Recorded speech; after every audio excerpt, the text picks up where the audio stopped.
So, karon guys, atong topic kay sa to, print function of separator and end.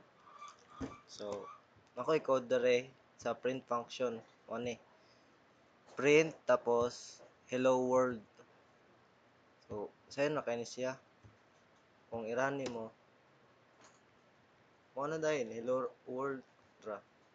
Kay kung unsay gibutang nimo dere sa quotation nimo, mo ra ang mogawas sa imong console.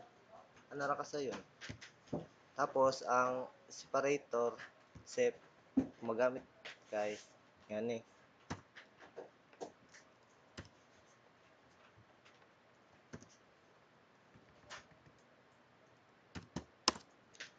sep equal.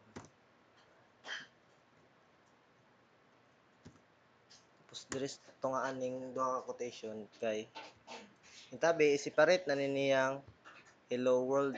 Tapos ang ibutang nimo sa duha ka quotation kay bisag unsa ni nga design nimo gusto. Tabi ako kay asterisk. Tapos pag irana nako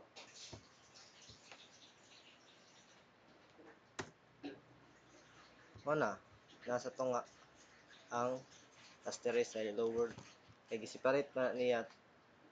Tapos imong gibutang akong gibutang da kay asterisk. Tapos sa end na punta.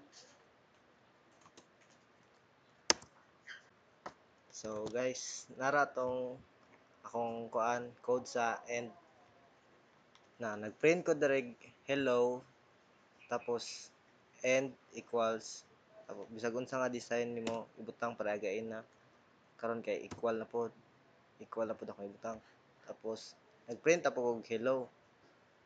Ang purpose at kaning end kay even though nga duha imong print, ang purpose sa end dayon kay iyan ning isumpay ning duha ka print kani ana ang pag-irana nimo